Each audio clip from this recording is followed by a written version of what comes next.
Hello everyone, and welcome to another episode of Musings of a Modern Day Mystic with me, Amy Yasmin. So, hunker down, take a couple of nice deep breaths just to land in this space. The trees are blowing outside around me. Notice what's going on around you and inside you as we just land here together in this moment. Final deep breath in that silent inner place, letting that breath drop and land deeply in the body, the abdomen.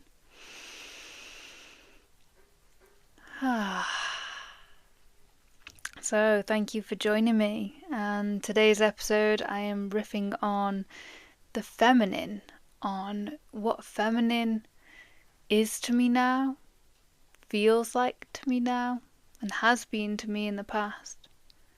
So, embracing the feminine has been a journey for me. And that's what I want to share a bit about today and see about the experiences of others. What is the feminine? I think this is a question that has brought different awarenesses and ideas to me every time I've pondered on it. Once upon a time, I might have seen it as particular qualities of being a woman, of femininity, which I associated with so many different things. In fact, I invite you to just pause now and just ask yourself, what does the feminine mean to you? Like, what associations, just immediately, what are the first things that come to mind when you think of the feminine? Is it particular qualities? Is it a body? Is it a certain image? For me,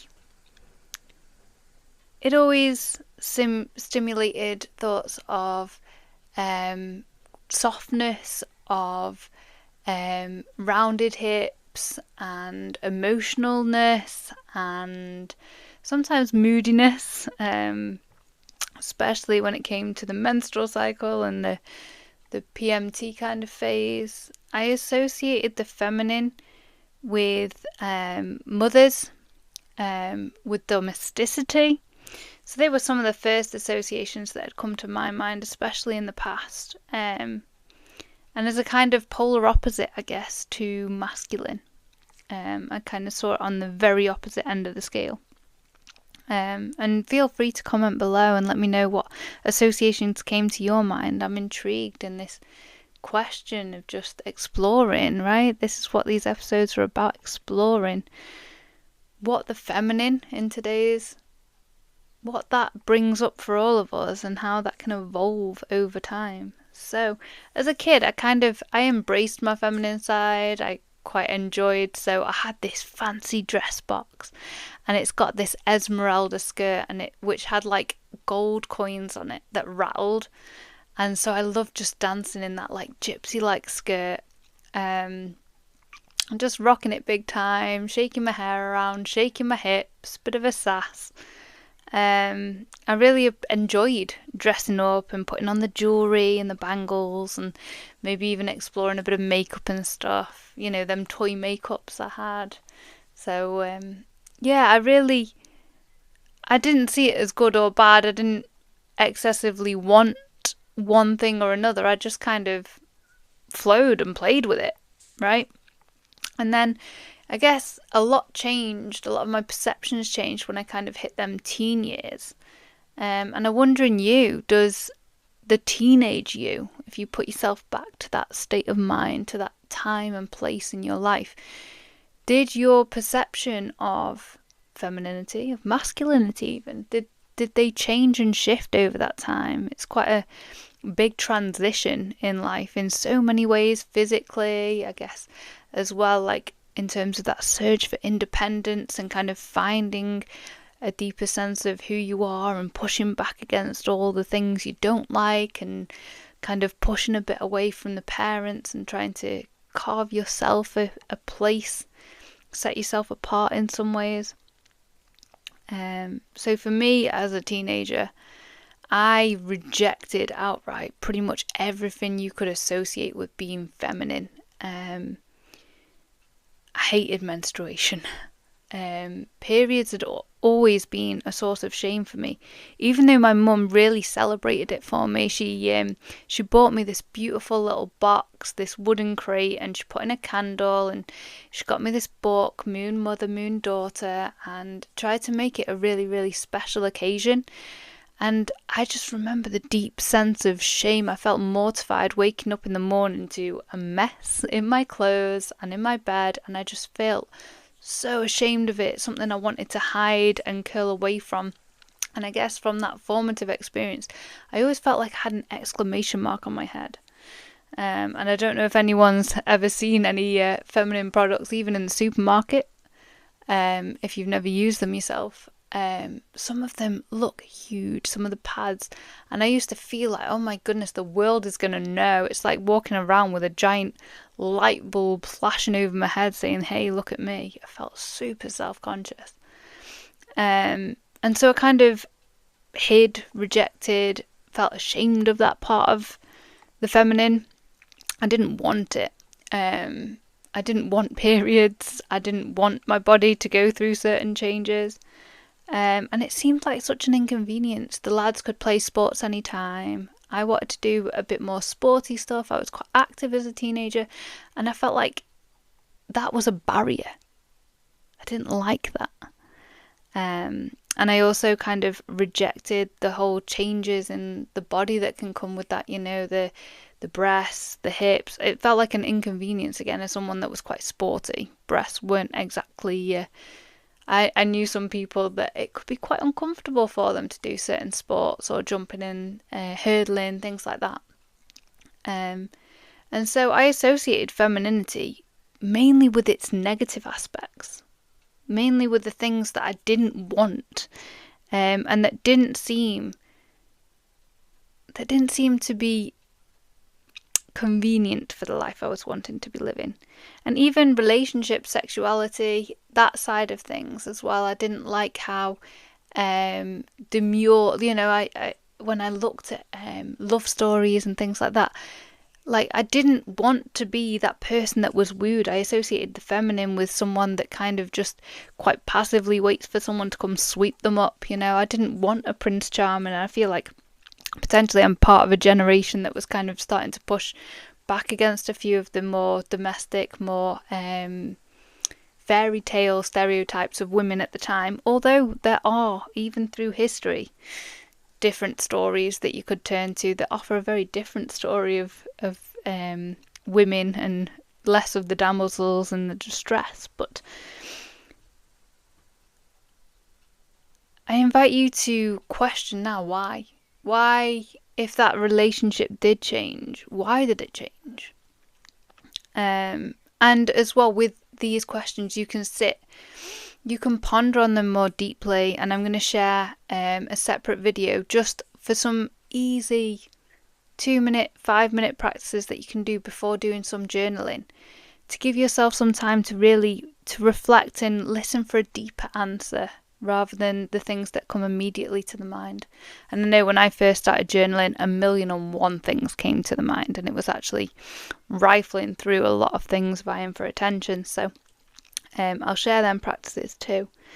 When I sat with this one, when I sat with why do I associate these things with the feminine, why do I reject certain aspects of it, I kind of started to realise, wait a minute, I've grown up in quite I felt I'd grown up in quite a masculine world, quite a male-dominated world, where women were I was aspiring to career women and women that were in the fitness and gym industry that were showing that they could lift weights like men, they could do the same exercises and deadlifting and powerlifting and this independent, strong, I don't need no man kind of women, or I can do as well, if not better than men.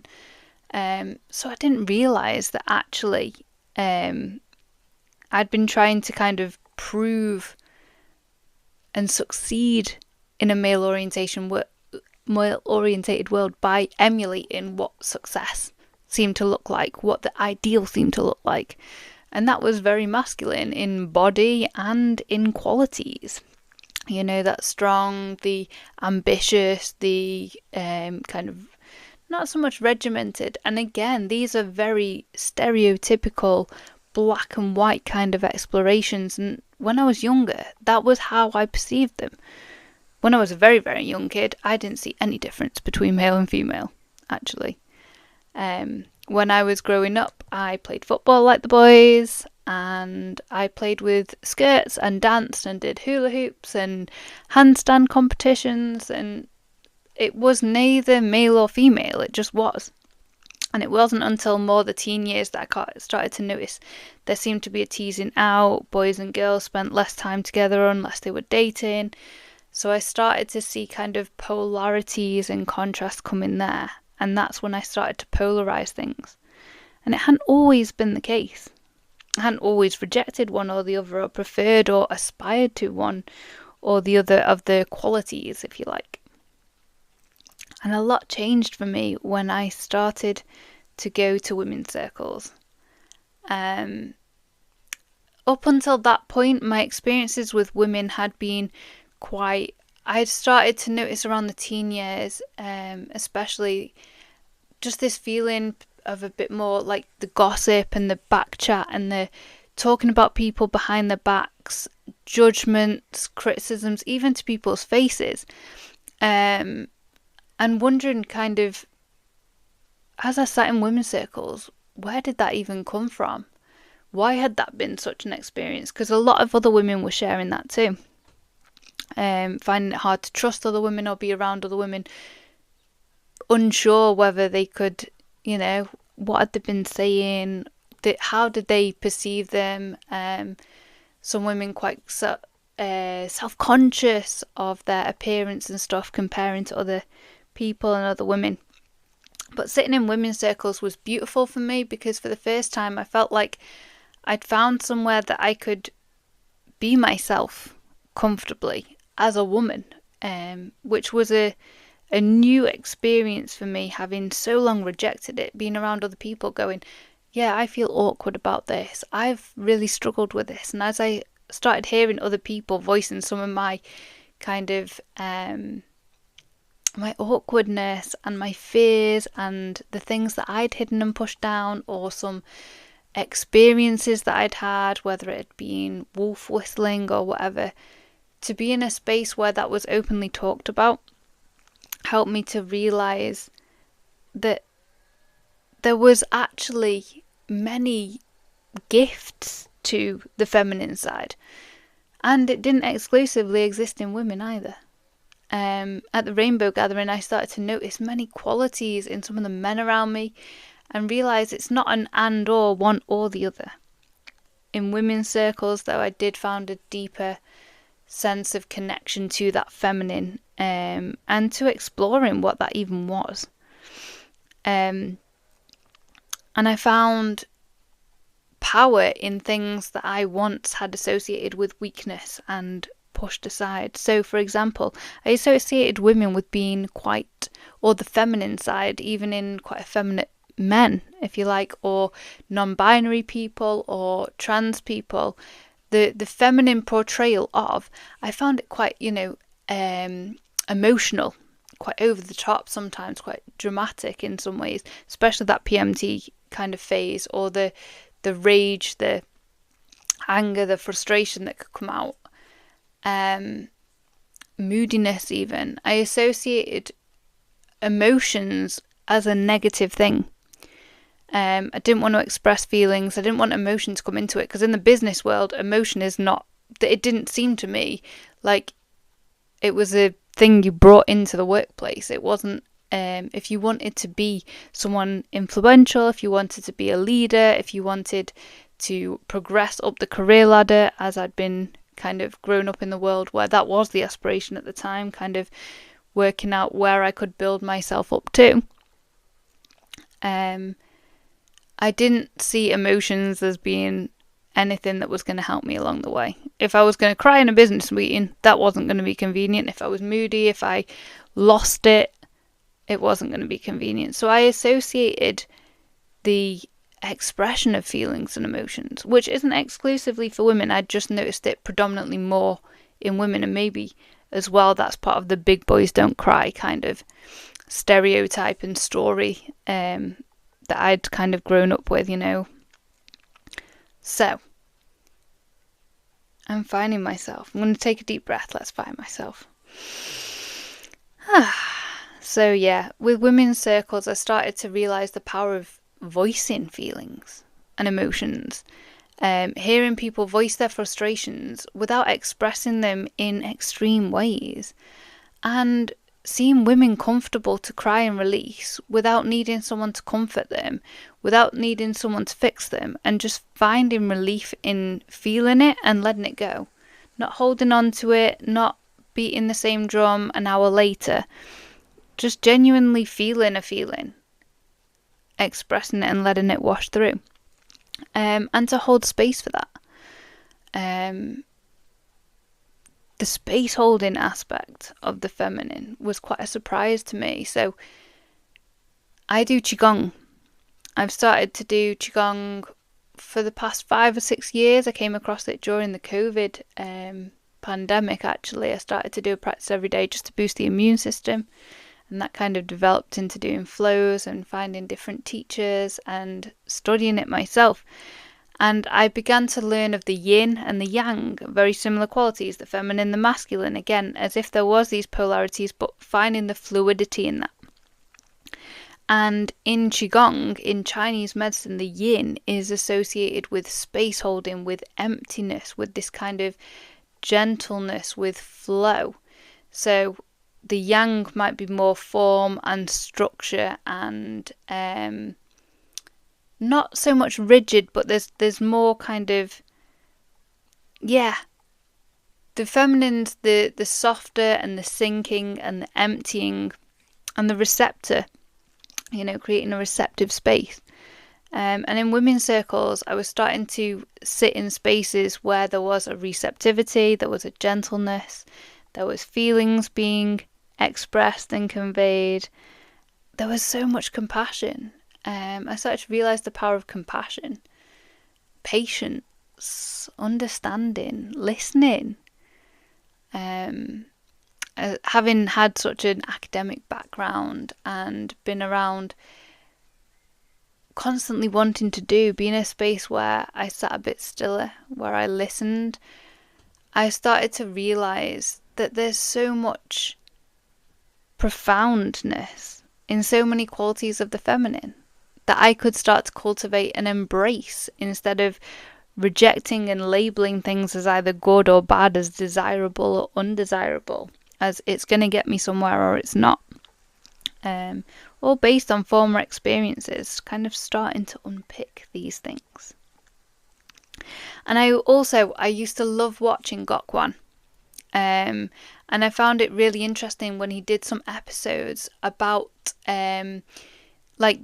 he did one that was on a hill, and it was women from all ages, all walks of life, in a naked photo shoot, this massive naked photo shoot, to celebrate and show the diversity of female bodies, even female forms, and women's circles and the communities I've been part of, and some of the programs. And there's an artist called Kat Shaw, and I'll place a link in it as well, and she's done lots of artwork taking everyday women's bodies and portraying them through art, through goddess figures, and with showing the beauty of your body through powerful imagery, by creating art out of something that just naturally is, no filters, no changing or altering it in any way. I started to realise the great diversity within it, and also to realise areas of shame in my body, and that was more collective. A lot of women were voicing many of the areas that I'd felt uncomfortable, whether it was the thighs, the bum, around the abdomen, softness of the flesh, hips, whatever it happened to be. I started to realize actually maybe this isn't just a personal insecurity, maybe as well it's also part of the world that I've grown up in, the beliefs in the world, the kind of unconscious myths even, and the stories that are told. And so that really helped me to start questioning and unpacking, what does femininity mean for me? What does it look like in the world? And oh my goodness, as I saw more and more bodies, met more and more women, more and more men even, presenting in a more feminine way or in a balanced way where I could see qualities of both, essences of both, I realised it's not this fixed thing and it's not a polarity. It doesn't have to be feminine or masculine. There can be in anyone embracing of the two, a unifying of the two.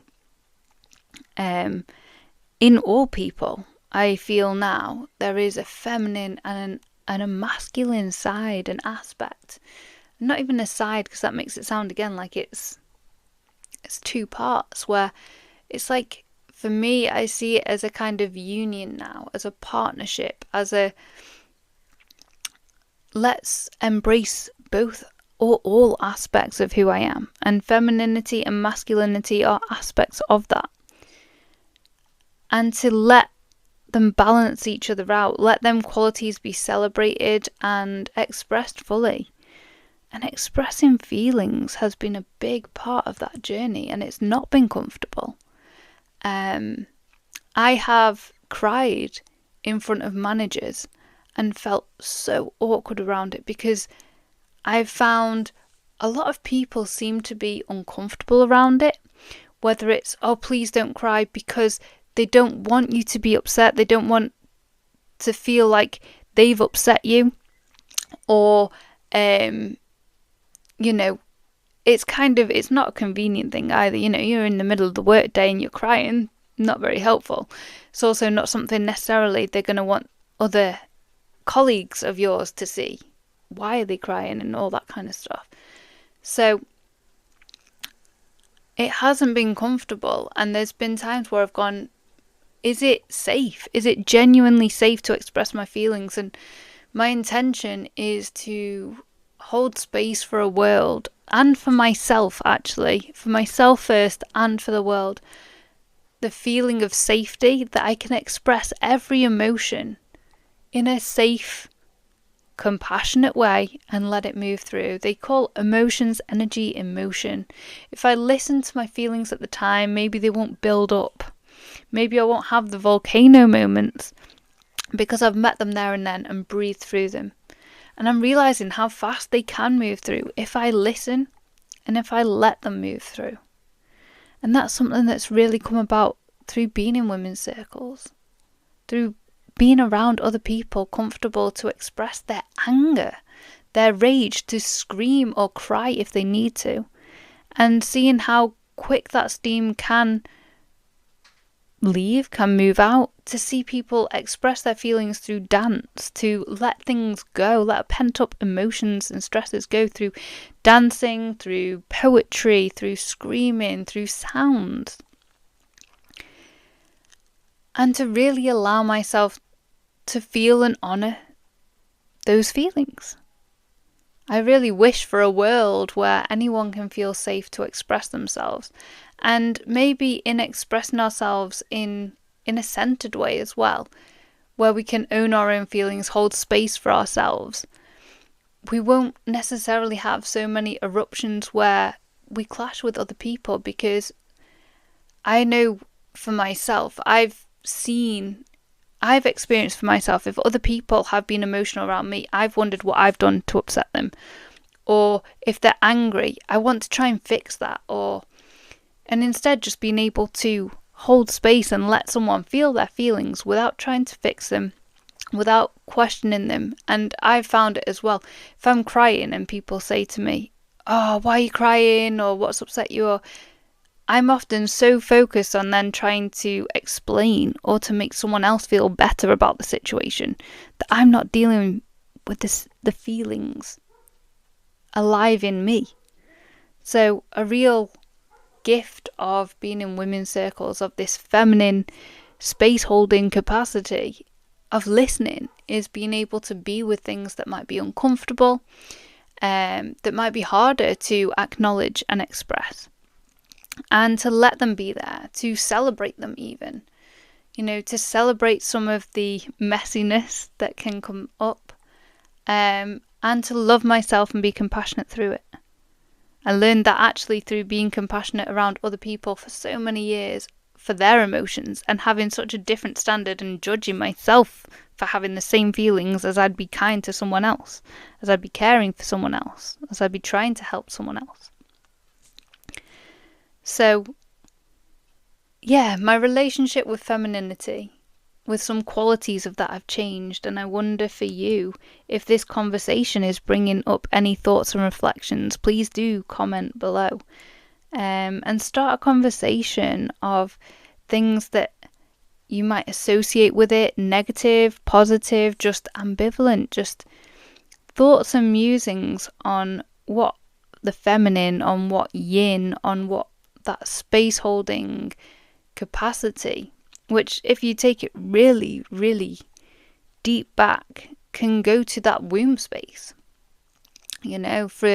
To birth new life into this world, as humans, it comes through the womb. And for seeds to gestate, that shell has to open up. There's that space holding within which life is born and life thrives.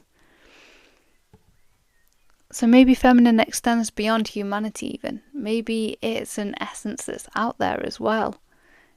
Is there any associations that come to you in the natural world? Whether it's animals, whether it's plants or trees.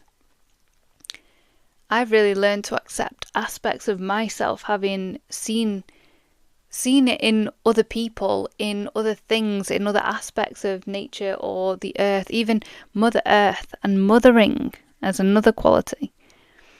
Really seeing and what's celebrated in others, what I appreciate and value in others, and turning that back to, for myself, on the feminine, or on how I perceive the feminine in other people, perceive some qualities I've associated with that in other people.